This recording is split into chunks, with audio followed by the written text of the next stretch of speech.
সম্মানিত দর্শক, আমন্ত্রণ জানাচ্ছি ইউসিবি পিএলসি টু দ্য পয়েন্টে। আমি তারিকুল ইসলাম মাসুম। যেখান থেকে যুক্ত হয়েছেন, শুভেচ্ছা সবাইকে। ভালো আছেন সেই প্রত্যাশা রেখে শুরু আজকের আলোচনার বিষয় সরকার বনাম বিএনপি এনসিপি। সরকার বনাম বিএনপি এনসিপি। বিএনপি এনসিপিও বনাম হয়ে গেছে, এখন একে অপরের বনামে খেলছে। এই বিষয়ে আলোচনার জন্য আমাদের সাথে স্টুডিওতে উপস্থিত আছেন শেখ মহিউদ্দিন আহমেদ, মিডিয়া আইন ও রাজনীতি বিশ্লেষক। আপনাকে স্বাগত জানাচ্ছি। সম্মানিত দর্শক, আমাদের সাথে আরও উপস্থিত আছেন ABM মোশাররফ হোসেন, বিএনপির প্রশিক্ষণ বিষয়ক সম্পাদক। আপনাদের দুজনকে স্বাগত জানাচ্ছি। শুরু করছিলাম বনাম দিয়ে, সরকার বনাম বিএনপি বনাম এনসিপি, আরও বনাম আছে। 9-10 মাস আগে যখন এই সরকার গঠন হয়েছিল, একটা আন্দোলন হয়েছিল, আওয়ামী লীগ চলে গেল, তখন কিন্তু সবাই এক পক্ষে ছিল। এখন যত সময় যাচ্ছে তত প্রতিষ্ঠান এবং দলগুলোর মধ্যে দূরত্ব বাড়ছে, দূরত্ব স্পষ্ট হচ্ছে, একে অপর বিরুদ্ধে কথা বলছেন। আমরা যেদিন কথা বলছি, এই দিনে 8 দিনের একটা আন্দোলন শেষে হাইকোর্টের রায়ে অবশেষে রিট বাতিল করা হয়েছে যে ইশরাক হোসেনকে মেয়র হিসেবে শপথ পড়াতে অসুবিধা নেই, 26 তারিখের মধ্যে পড়াতে হবে বা পড়াতে পারবেন। এই অবস্থার কেন তৈরি হলো?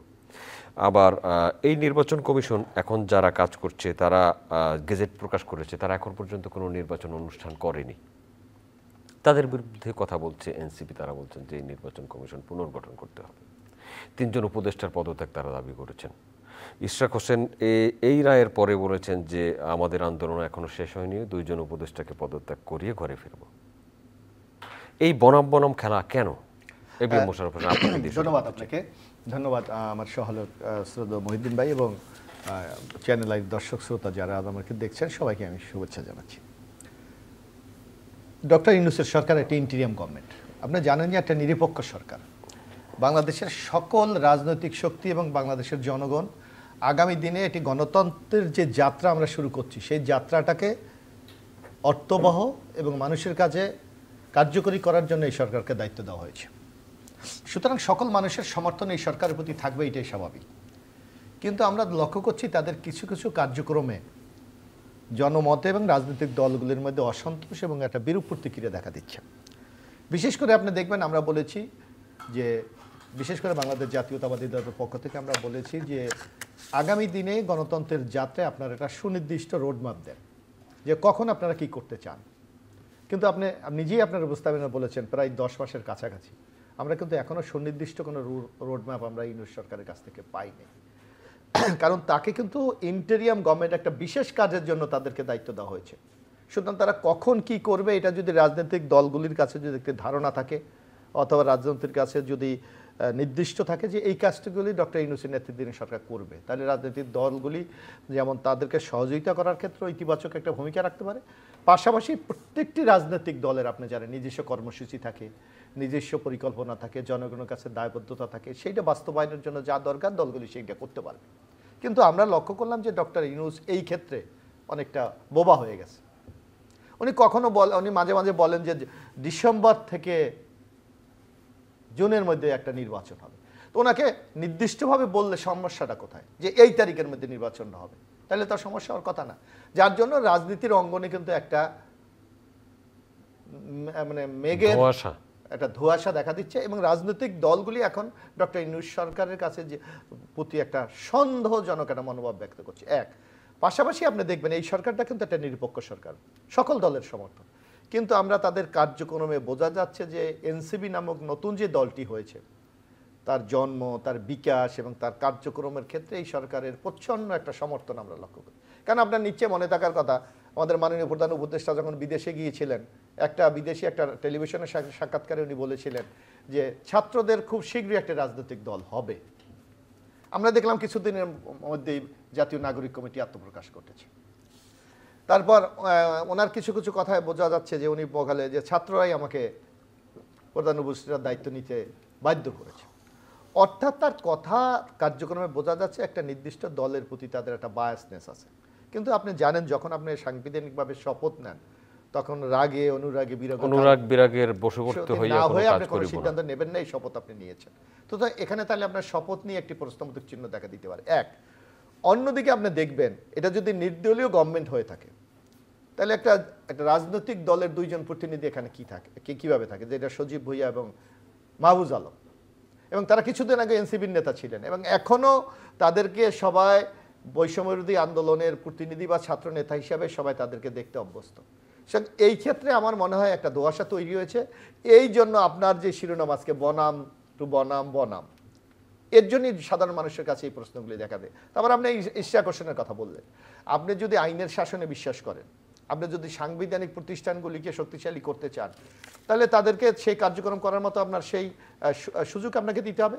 আদালতের এখানে ঈর্ষা আকর্ষণ জোর করে দিয়ে কিন্তু নগর ভবনের চেয়ারে বসেন নাই, উনি আদালতে দ্বারস্থ হয়েছেন। আদালত রায় দিয়েছে যে ঈর্ষা আকর্ষণকে এই বিষয়ে সার্জিস আলম একটা ফেসবুক পোস্ট করেছে, আমি পরে আসছি।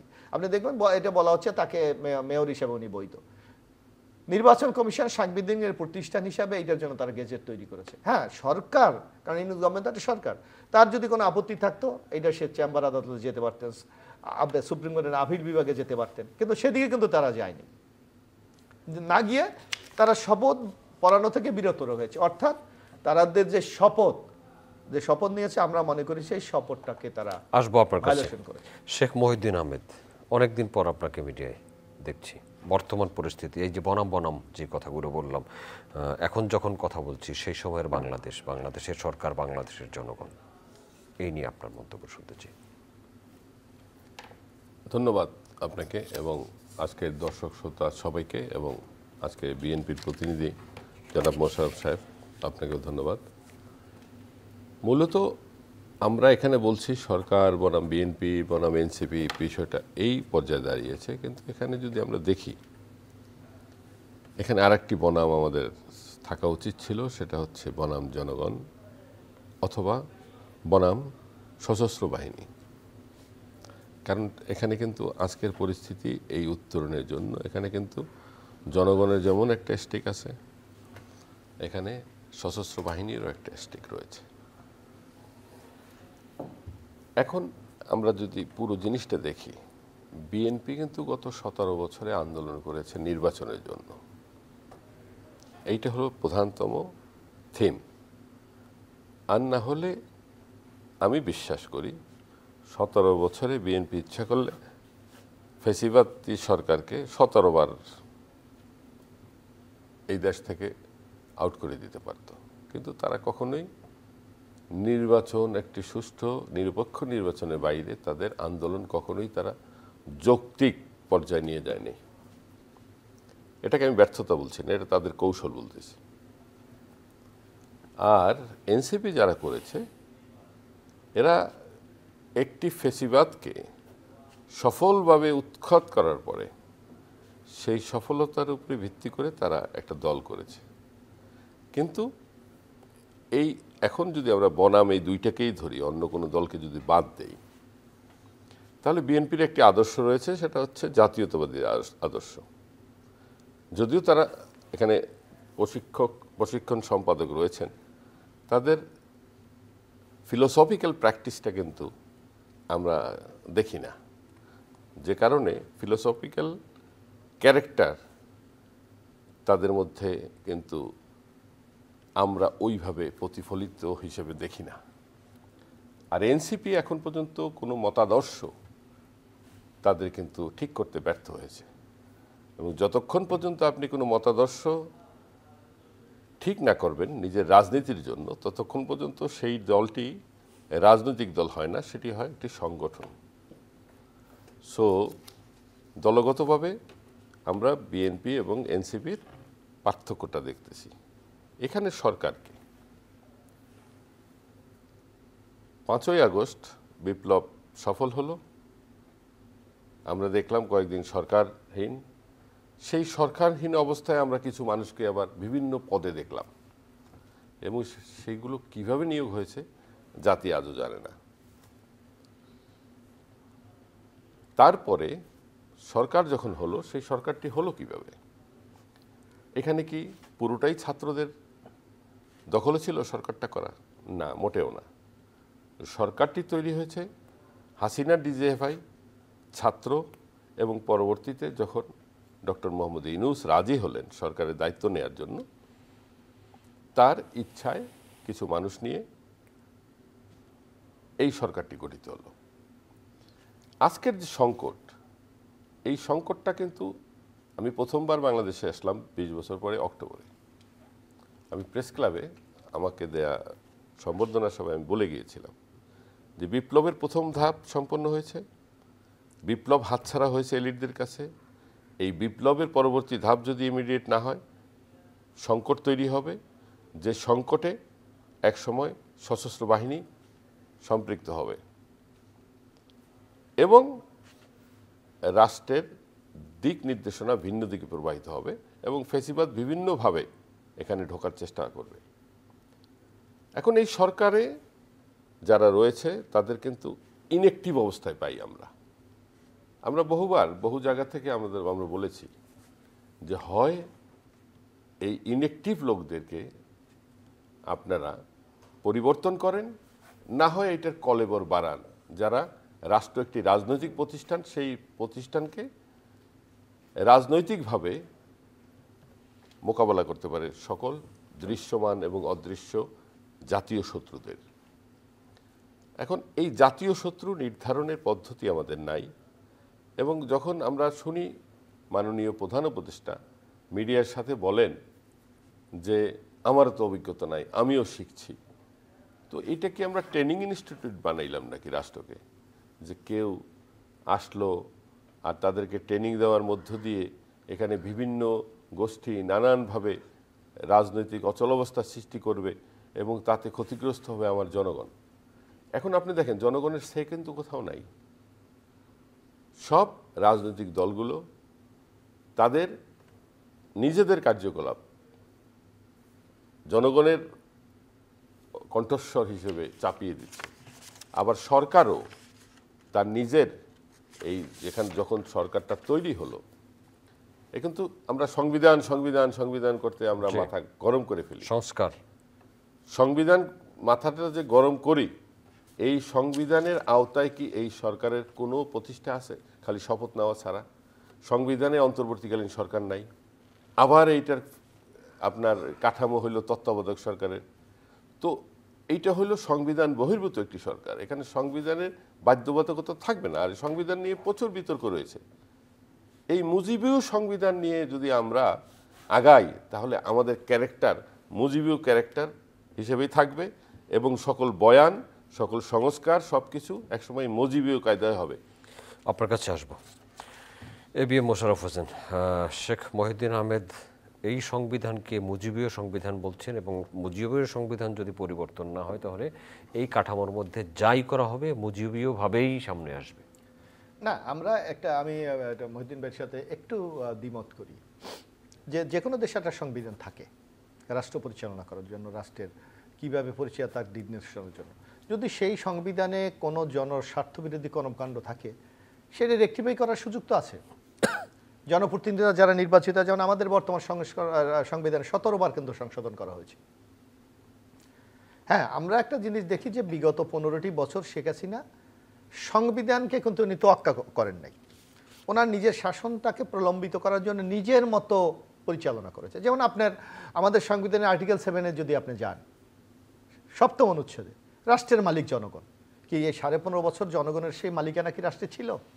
আমরা ভোটের অধিকার হারিয়েছি, আমরা কথা বলার স্বাধীনতা হারিয়েছি, আমাদের মানব অধিকার হারিয়েছি, আমরা বাংলাদেশে একটা দুর্নীতিগ্রস্ত ফ্যাসিস্ট রাষ্ট্রে আমরা পরিণত করেছি।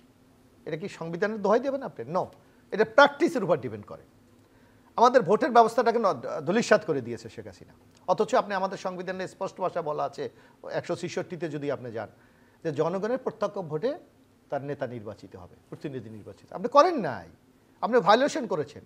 এখন আপনাকে করতে হবে যে এই জায়গাগুলি আমাকে কিভাবে আমি রিপেয়ার করে আগামী দিনে একটা গণতান্ত্রিক যাত্রাটাকে আমরা শুরু করতে পারি।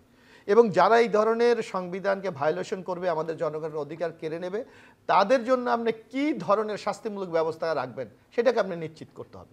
আপনি দেখেন আমাদের দেশে 3টা নির্বাচন নিয়ে আমরা সবাই বলি যে মানে জনগণের কোনো প্রতিফলন ঘটেনি মতামতের। একটা হলো 14তে বিনা প্রতিদ্বন্দ্বিতায়, 18তে রাতে, 24-এ আমরা নির্বাচন করেছি আমলি। আমরা বর্তমান নিয়ে কথা না বললে আমি মনে একটু হয় বলি, সময় বেশি কিন্তু পাবো। আমরা কি একটু ব্যবস্থা নিচ্ছি? এই তিনজন নির্বাচন কমিশন এখন বাইরে থাকে কেন? তাদেরকে কেন গ্রেফতার করা হয়নি? অর্থাৎ এই জায়গাগুলিকে আপনার নিশ্চিত করতে হবে। এখন যে কথাটি বলছেন যে আমরা আগামী দিনে এই যে কথাটি আমাদের উপস্থাপক মাসুম ভাই বললেন যে আমরা এগিয়ে যেতে চাই, এগিয়ে যেতে হলে আপনাকে সংস্কার দ্রুত গতিতে আমাদের শেষ করতে হবে। কিন্তু 9 মাসে আমাদের সংস্কারের গতিটা কতটুকু আপনি দেখেন, খুব একটা অগ্রসর হয়েছে বলে আমাদের কাছে মনে হয় না। এই যে নির্বাচন কমিশন, আগামী দিন একটি অবাধ সুস্থ নিরপেক্ষ নির্বাচন করতে হবে। এখন যে নির্বাচন কমিশনরা নিয়োগ দেওয়া হয়েছে এটা আওয়ামী লীগের আমলে 2022-এর সার্চ কমিটির নির্বাচন কমিশন। তাহলে আপনি 9 মাসে কেন এখনো নির্বাচন কমিশনের জন্য একটা আইন করতে পারেন নাই? কারণ আপনার কাজই তো আগামী দিনে জনগণের এই নির্বাচন কমিশন তো গঠন হয়েছে এই সরকার আসার পর। এই সরকার হয়েছে, কিন্তু এটা হলো পূর্বের আইন, 2022 সালের আইন তাহলে এই সরকারও তো পূর্বের আইনই হয়েছে, কিন্তু এই জাতীয় কনস্ট্রাক্ট, কিন্তু আপনি কি সংস্কার করবেন? আপনার তো সুযোগ আছে, আপনি সেটা করছেন না তো। এই যে নির্বাচন কমিশন, তারা তো অনেকগুলো সংস্কার কমিশন করেছে। এখন ঐকমত্য কমিশনের সংস্কার কমিশনের যে প্রস্তাবনাগুলো দেয়া আছে, রাজনৈতিক দলের সাথে আলোচনা করেছে, আপনাদের দলের সাথে আলোচনা হয়েছে, কিন্তু আপনাকে কি করেছে? আপনাকে তো প্রায়োরিটি আপনাকে আগে ঠিক করতে হবে যে আপনি কি করবেন।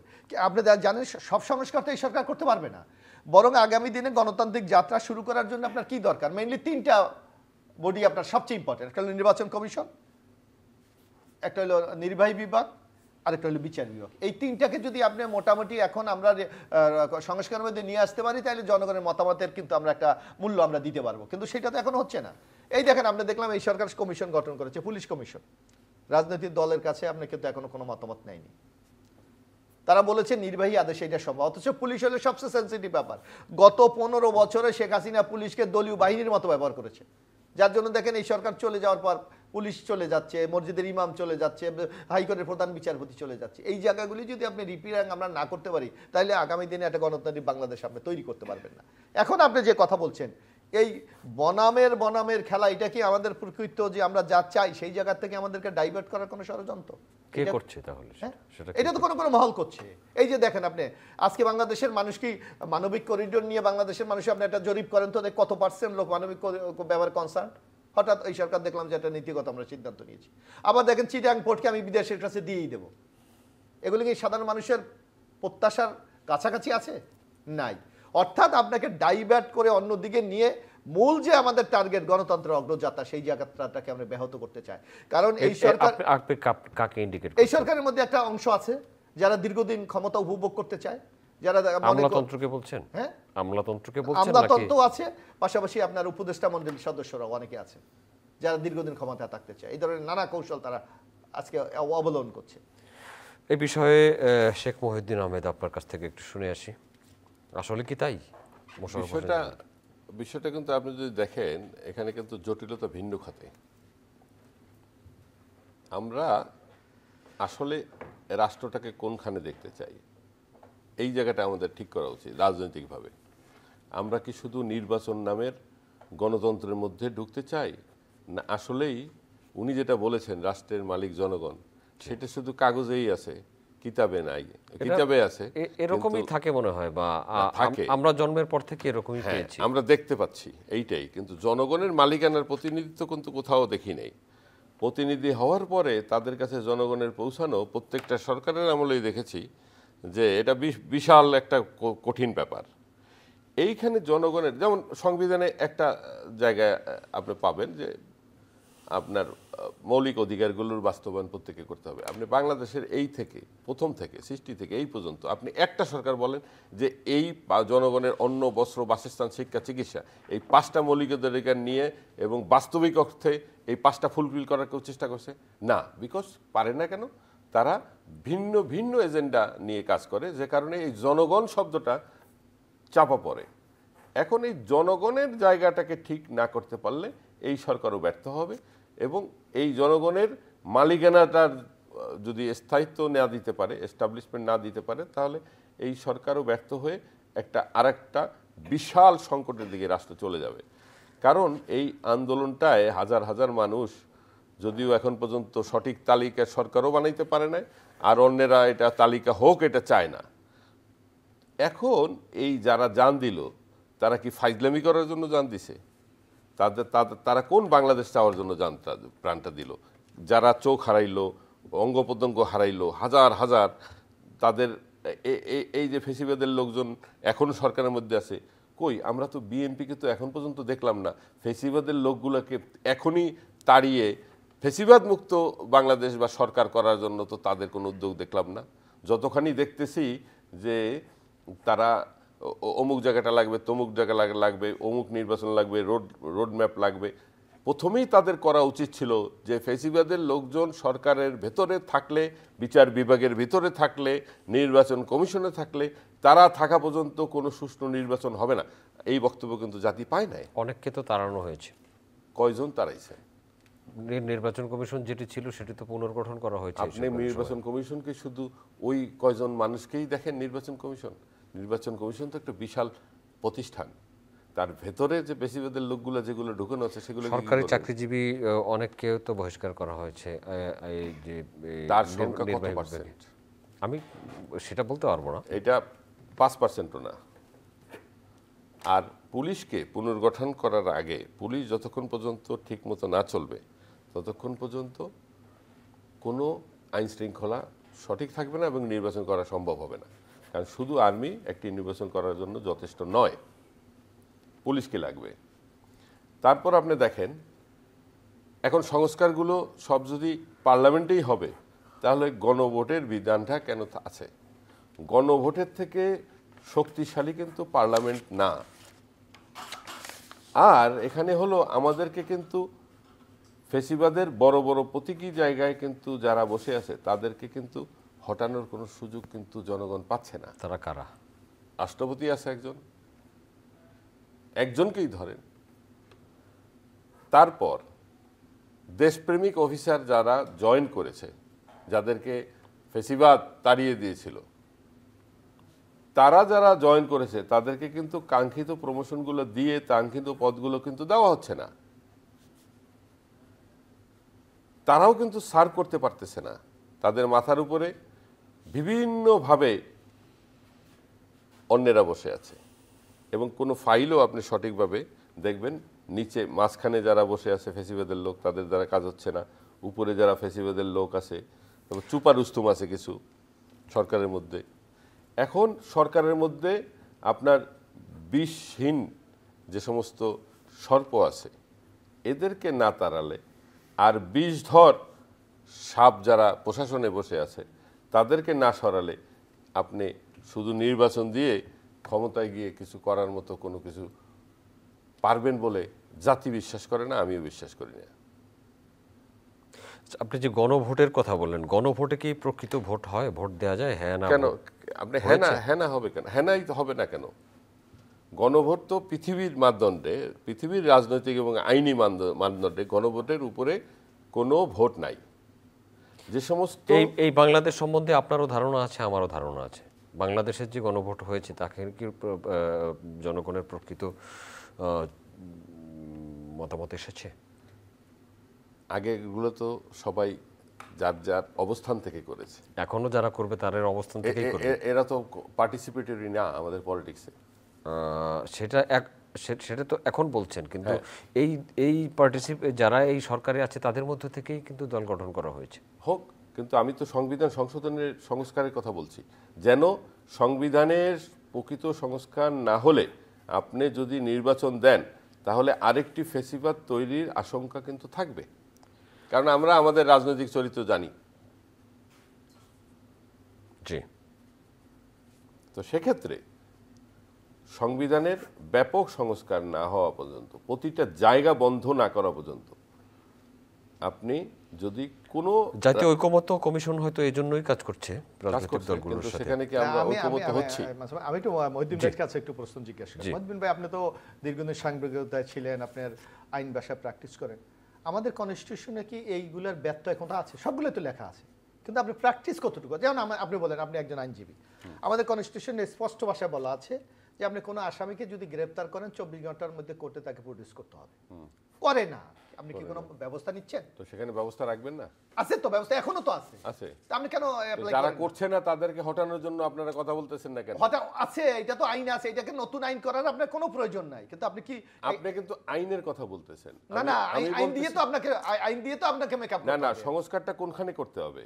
যেমন একক কর্তৃত্ব এবং একক কর্তৃত্ব বলতে আপনি কি বুঝাচ্ছেন? একক করতে বিভিন্নভাবে আপনি না না না না একক কর্তৃত্ব Balanced government আপনাকে হতে ব্যালেন্স হবে। বলতে আমার জানেন আমার যদি পার্লামেন্টারি ফর্ম অফ গভর্নমেন্ট থাকে, হ্যাঁ। সরকার পার্লামেন্টের কাছে দায়বদ্ধ থাকে, হ্যাঁ। মন্ত্রিপরিষদ পার্লামেন্টের কাছে দায়বদ্ধ থাকে। হ্যাঁ। তো এর চেয়ে দায়বদ্ধতা কোথায় আমাদের এই সিস্টেমে কোথায় মন্ত্রিপরিষদ পার্লামেন্টের কাছে অবশ্যই দায়বদ্ধ? দায়বদ্ধতা, কিন্তু সেই প্র্যাকটিসটা আপনি করেন না। সংকট তো এইখানে। আপনার মন্ত্রণালয়ের ক্ষমতা বেশি না সংসদীয় কমিটির ক্ষমতা বেশি? সংসদীয় কমিটির ক্ষমতা উচিত ছিল, ইম্পসিবল, উচিত ছিল, হ্যাঁ, কিন্তু পারি কিন্তু নাই করেন আমরা। নাই। এই জায়গাগুলিকে আপনাকে এই, অ্যাড্রেস করতে হবে। বুঝছেন তো? এটা এখন করেন। এইটাই তো আপনি এই জিনিসগুলো এগুলো তো তারপর আমার কনস্টিটিউশনে আপনি- আছে। তারপর আপনি বললেন আপনি তারপর বললেন আমি না, মনে না, করি- আমি একটু বলি। হ্যাঁ। আপনি বললেন যদি এখন রাষ্ট্রপতিকে আপনি অপসারণ, আপনার বর্তমান বিদ্যমান আমার যে কনস্টিটিউশন, আমার তো যদি আপনার এই বিদ্যমান কনস্টিটিউশন আগে ছুঁড়ে ফেলতে হবে। আপনি ফালান নাই তো, তো ফালান না, এখন ফালান আপনারা। কেমনে ফালাবে আপনি? কেন পারবেন না? এটা বেকুম দিয়ে দেশ চলবে। কেন পারবেন? বেকুমের কোনো কাহিনী নাই তো। কেন নাই কেন? আপনারা বিপ্লবী অবস্থানে যান নাই কেন? ছাত্ররা সেটা যখন কে জানে? তো এটা ছাত্ররা যখন তারেক রহমানের বলল যে আপনি না না জাতীয় সরকার করেন, এগুলি তখন কেন হইল না? কথা। আপনি একটা দেশ চালাতে হলে দেশের ডকুমেন্টারি দিয়ে আপনাকে দেশ চালাতে, আপনি বায়ুবি বুয়া দেশ চালাতে পারবেন। আপনি বায়ুবীয় অবস্থান তো কেউ নিচ্ছে না। নিচ্ছে তো না। আপনি একদিকে কনস্টিটিউশন শাসনের কথা বলবেন, হ্যাঁ। অন্যদিকে বলবেন সংস্কারের আমাকে কথা সরিয়ে দেন। এটা তো হয় তো না। আমি তো সেইটাই এটা তো বলতেছি, হয় না। এই কনস্টিটিউশন তো রাখার কোনো দরকার নাই। তা আপনি কি যারা করবেন? রাখতেছে আপনি তাহলে 5 তারা তারিখ হয়, তারা 5 জাতীয় তারিখ- স্বার্থের বিপরীতে কাজ না না 5 করতেছে। তারিখে আপনি হয় কেন আপনি বিপ্লবী সরকার গঠন করেন নাই? তো আপনাদেরও তো দায় আছে সেই না জন্য। আমাদের দায়, আমরা কেন তো দায় গভর্নমেন্টে থাকে? আমরা তো কোনো অনির্বাচিত সরকারে যাব না। এটা তো আমাদের দীর্ঘ 15.5 বছরের আন্দোলন আমাদের। আপনি অর্থাৎ আমাকে চাপাই দিল তো আমার আইডিওলজির তাহলে বাইরে। দৌড়াইয়া সেনাপ্রধানের কাছে তখন কারা গেছিল? কে গেছে? কারা গেছে? কারা গেছে? সরকার গঠন করার জন্য কে গেছে? এই সরকারটা গঠন করায় কি বিএনপির কোনো হাত নাই? নাই, বিএনপির কোনো হাত কোন হাত নাই? নো হাত নাই। তাহলে ওই রাস্তায় রক্তাক্ত ছেলেপেলেদেরকে রাইখা ওই সেনা ভবনের দিকে আর বঙ্গভবনের দিকে দৌড়ে গেছে কারা? কারা? এই রাজনৈতিক নেতারা। স্টুডেন্টরা গেছে, তারাই তো ঠিক করেছে। স্টুডেন্টরা ঠিক করেছে, কে উপদেষ্টা হবে কে না হবে। স্টুডেন্টদের আগেই তো গেল তারা। না না যাই না, না রে ভাই, আমরা তো টেলিভিশনে সব দেখলাম। আপনার যেটা সেটা একটা দেশের সংকট যদি দেখা দেয়, যে কোনো একটা দায়িত্বশীল রাজনৈতিক দল সেখানে ভূমিকা রাখবে, এটাই তো এই স্বাভাবিক। বলেন, তাই বলেন যে এটাই তো গেছে স্বাভাবিক। গেছে, তাহলে তাদের কি কোনো সরকার, অবদান নাই তিনি সরকারের বলছেন যে গঠনে? সরকারে অংশগ্রহণ করেনি, বিএনপির কোনো প্রতিনিধিত্বও নাই দেওয়া তো আমার হয়নি। কোনো সেটা তাদের কৌশল, তারা অংশগ্রহণ অবশ্যই করে নাই। প্রতিটি রাজনৈতিক দলের তো হ্যাঁ, ভিন্ন ভিন্ন কৌশল কৌশল, থাকবে। কিন্তু তাদের প্রতিনিধি যে ওখানে নাই, এটা আপনি কিভাবে বলবেন? তাহলে তারা ওখানে গেছে কেন? কারা গেছে? জামাতের প্রতিনিধি নাই, আপনি কিভাবে বলবেন কেন তারা আমাকে, গেছে আমি কেন? একটা রাজনৈতিক দল, আমি আমার প্রতি দায়বদ্ধ নাই দেশের প্রতি আমার? তো আমি দায়বদ্ধতা যাবো না? থাকলে তখন সংকট মুহূর্তে আপনারা কেন একটা সরকার গঠনে উৎসাহিত করেন না, যে বিপ্লবী সরকার হোক অথবা জাতীয় সরকার হোক? কেন বিপ্লব কেন? এটা আপনি কি এটা বিপ্লব কারণ এই বলছেন? বাংলাদেশের সংকট তো 71 সাল থেকে শুরু হয়েছে। 71-এ স্বাধীন হওয়ার পরে কোনো ন্যাশনাল গভর্নমেন্ট হয় নাই। 75-এ আরেক ফেসিবাদরে খুনি ফেসিবাদকে খাতানের পরেও কোনো জাতীয় সরকার হয় নাই। এই যে গুরুত্বপূর্ণ জাতীয় সংকট সময়ের উত্তরণের পরে যে জাতীয় সরকার না হওয়ার কারণে আজকের এই সংকট বিশাল সংকটে পরিণত হয়েছে। আজকে কারো এখন কোনো এই জায়গা ক্যারেক্টার থেকে, বোঝা এই জায়গা যাচ্ছে থেকে না। রিপেয়ার করতে হলে তো আমাদেরকে এগোতে হবে। আপনার এগোতে হলে এটা বাংলাদেশের সেই কনস্টিটিউশনাল আগাতে যদি আপনারা ব্যর্থ হন, আপনি দেখবেন আর একটা রেভলিউশন হবে, হতে পারে। এবং যারা আসবে এদেরকে যেমন চিনতেন না তাদেরকেও চিনবেন না। সেই রেভলিউশন হবে ভয়াবহ রেভলিউশন, হতে পারে। কেউ ঠেকাইতে পারবেন না। আমরা কি আর আগাবো? প্লিজ। এখনকার বাস্তবতায় বিএনপির পক্ষ থেকেও 2 জন উপদেষ্টার পদত্যাগ দাবি করা হচ্ছে, এনসিপির পক্ষ থেকেও 3 জন উপদেষ্টার পদত্যাগ দাবি করা হয়েছে। না এখন আমি বুঝছি আপনার প্রশ্ন। এখন হলো যে বিএনপির উপদেষ্টা পদত্যাগ দাবি করা হয়েছে, তাদের সংকট কি বিএনপির? আমাদের তো কোনো প্রতিনিধি এখানে নাই। এনসিপি তাদের কোন দৃষ্টিভঙ্গি থেকে তারা পদত্যাগ দাবি করছে সেটা তারা বলতে পারবে, কিন্তু আমাদের ইশতিয়াক হোসেনের পক্ষ থেকে যেভাবে সুনির্দিষ্টভাবে বলা হয়েছে, একটা রাজনৈতিক দলের সমর্থক তারা, সুতরাং একটা নিরপেক্ষ সরকারে কোনো রাজনৈতিক মতাদর্শের লোক থাকতে পারে না। এটা আপনার তো ভ্যালিড একটা পয়েন্ট। এখন এটার জবাব দেওয়ার দায়িত্ব হলো সরকার, যে সরকার কোনো রাজনৈতিক দলের প্রতিনিধিকে এই গভর্নমেন্টে রাখবে না, তার যে নিরপেক্ষ একটা চরিত্র সেই চরিত্র বজায় রেখে আগামী দিনে তিনি রাষ্ট্র পরিচালনা করে নির্বাচনের মাধ্যমে দেশটাকে একটা গণতান্ত্রিক পথে যাত্রা শুরু করবে। It is absolutely depend on doctor Yunus সাহেবের উপর নির্ভর করে, সে কোন ধরনের জনগণের কাছে যে কমিটমেন্ট করেছে সে কমিটমেন্ট রাখতে পারবে কি পারবে না। এটা তো বিএনপির কোনো ফাংশন না। শেখ মহিউদ্দিন, আমরা শেষ করব আপনাকে দিয়ে। জি, এই সরকার কার্যকরভাবে কিন্তু কোনো কাজই করতে পারতেছে না। এটা বাধাগ্রস্ত হোক, তাদের ইনএক্সপেরিয়েন্সের কারণে হোক, অথবা কোনো চাপের কারণে হোক, দেশি বিদেশি বিভিন্ন চাপের কারণে হোক, তারা কিন্তু কার্যকরভাবে সরকার চালাতে পারছে না। কারণ তারা সরকার প্রধান যখন বলে কারোর অভিজ্ঞতা নাই, তখন এটা একটা গুরুত্বপূর্ণ বিষয়। তো আপনি দেখেন বাংলাদেশে আমাদের এখন সংকটটা কি। আমাদের বাংলাদেশের সারা দেশের প্রথম সংকট হলো দখলদারিত্ব। যে আইন শৃঙ্খলা বাহিনী তো নাই, প্রথম হলো দখলদারিত্ব, চাঁদাবাজি, এবং এইটার ছত্রছায়ায় সারা বাংলাদেশে গড়ে উঠেছে মাদক সাম্রাজ্য, যেটা হাসিনা তৈরি করে গেছিল, পুরো দেশটাকে মাদক সাম্রাজ্যের আওতায় নিয়েছিল। প্রত্যেকটা ড্রাগ স্পট এবং ড্রাগ ডিলাররা এখন বহাল তবিয়তে আছে, তাদের ব্যবসা আরও ফুলে ফেপে গেছে। লোকাল পলিটিক্যাল সাপোর্ট ছাড়া যে কোনো দলের হোক কোনো মাদক ব্যবসায়ী ওই এলাকায় টিকতে পারে না, আমি চ্যালেঞ্জ। আচ্ছা, এরপর আসেন খাদ্য এবং ওষুধে ভেজাল। সরকার কিন্তু কোথাও কিছু করতে পারতেছে না, কারণ যাদের বিরুদ্ধে করতে যাবে সেখানে কারো না কারো পলিটিক্যাল ইনভলভমেন্ট থাকে, এবং দেখা যায় ওখানে তখন নতুন পরিস্থিতির সৃষ্টি হয়, সেটাকে পলিটিক্যাল কালার দেওয়া হয়। সরকার কিন্তু এখানে ব্যর্থ। এরপরে আসেন বিচার বিভাগে। বিচার বিভাগে ফেসিবাদের লোকজন কিন্তু এখনো বহাল তবিয়তে আছে বিশাল সংখ্যায়। তারা তাদের মত মতো, তাদের এজেন্ডা মতো এবং তাদের নির্দেশ মতো তারা কিন্তু তাদের কাজ চালিয়ে যাচ্ছে। এরপরে আসেন ইভেন প্রধান উপদেষ্টার দপ্তরেও ধান্দাবাজি আছে, ঘুষ বাণিজ্য আছে। আমি অভিযোগ করলাম,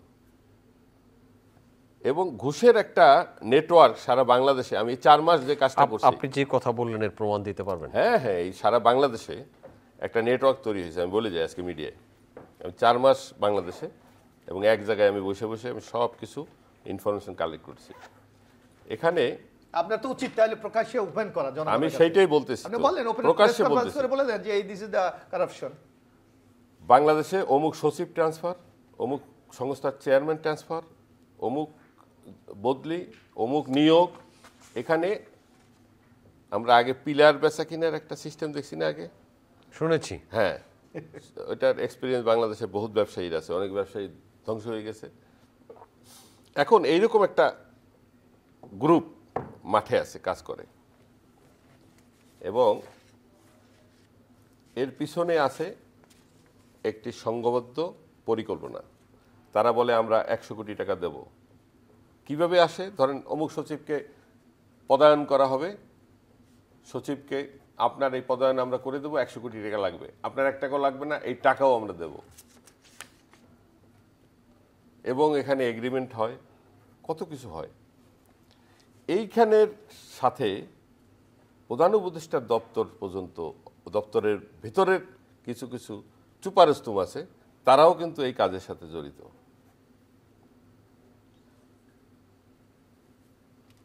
অনেকবার কিন্তু অনেকভাবে ইনফরমেশন বলা হয়েছে, কিন্তু এদের বিরুদ্ধে কোনো কাজ হচ্ছে না। এটাও এক প্রকার মাদক সাম্রাজ্যের মতো। এখন সরকার বাস্তবিক অর্থে আজকে সেনাপ্রধানকে কেন বারবার বলতে হয়? সেনাপ্রধানও তো তার পুরো সেনাবাহিনী ম্যাজিস্ট্রেসি ক্ষমতার নিয়ে বসে আছে, তিনি কেন সারা বাংলাদেশের মাদক নিয়ন্ত্রণ উৎখাত করতে পারতেছেন না? তিনি কেন খাদ্য এবং মাদক নিয়ন্ত্রণ তো আইন শৃঙ্খলা রক্ষাকারী বাহিনীর ব্যাপার, আর সশস্ত্র বাহিনী আমি যদ্দূর জানি নিরাপত্তা রক্ষাকারী বাহিনী না, কিন্তু তাদেরকে ম্যাজিস্ট্রেসি দেওয়া হয়েছে। যখন আইন শৃঙ্খলা রক্ষাকারীর সাথে দেওয়া হয় এবং আপনার আইন শৃঙ্খলা রক্ষাকারী বাহিনী নাই, তখন তাদের একটা ন্যাচারাল ডিউটি হয় এটা। আচ্ছা, বুঝছেন ব্যাপারটা? তো আমরা কিন্তু সেখানেও কিছু করতে পারতেছি না। রাতের বেলা ছিনতাই কি বন্ধ হয়েছে? বিভিন্ন জায়গায় চাঁদাবাজি কি বন্ধ হয়েছে? হয় না। আমরা শেষ করব। তো সেক্ষেত্রে এখন হয় সরকারকে, যদি আমাদের মাননীয় প্রধান উপদেষ্টা আলটিমেটলি একটি তার সদিচ্ছা নিয়ে একটি পরিণতি দিতে চান এই জাতিকে, সংস্কার তাকে করতে হবে, এবং যে সমস্ত কারণে একটা ফ্যাসিবাদ তৈরি হয় সেই জায়গাগুলো বন্ধ করে না করতে হবে, আইন শৃঙ্খলার উন্নয়ন করতে হবে, এগুলো করে একটি নির্বাচনের দিকে যেতে হবে, এবং সেই যাওয়া পর্যন্ত হয় তাকে পুনর্গঠন করতে হবে তার উপদেষ্টা পরিষদ, না হয় এখানে উপদেষ্টা পরিষদের লোকজন নিতে হবে, নিয়ে এফেক্টিভ একটা গভর্নমেন্ট তৈরি করতে হবে, যে কারণ বিএনপি হইতে শুরু করে সব গভর্নমেন্ট, সব পলিটিক্যাল পার্টিই কিন্তু তাকে সহযোগিতা করছে, এখানে কিন্তু কার্পণ্য নাই। কিন্তু বিএনপি নির্বাচনের লক্ষ্যে যা যা করার তাই করতেছে, ওইটা তার রাজনৈতিক কৌশল। জি। আর এনসিপি বলেন, সে তার মতাদর্শ ঠিক না করা পর্যন্ত সে কি বক্তব্য দিচ্ছে তার দলীয় আদর্শের সাথে সেটা ম্যাচ করে কিনা এটা কিন্তু এখন পর্যন্ত তারা প্রতিষ্ঠা করতে পারে না। তাই এই সংকট নিরসন না করে একটি নির্বাচনের দিকে যাওয়া, এটা কিন্তু আমাদের জন্য আরেকটি দুর্যোগ এবং বিপর্যয় এনে দেবে। আমরা সেরকম দুর্যোগ চাই না। আমরা শেষ করব। ধন্যবাদ। এবিএম মোশাররফ হোসেন, আপনাকে অসংখ্য ধন্যবাদ। শেখ মহিউদ্দিন আহমেদ, আপনাকেও আপনাকে ধন্যবাদ। দর্শক, সম্মানিত দর্শক, এতক্ষণ আমাদের সাথে থাকার জন্য কৃতজ্ঞতা। ভালো থাকবেন। আগামী অনুষ্ঠান দেখার আমন্ত্রণ রইল। দেখা হতে পারে সেই অনুষ্ঠানে। ভালো থাকবেন সবাই। আপনাদের সবার জন্য অনেক অনেক শুভকামনা।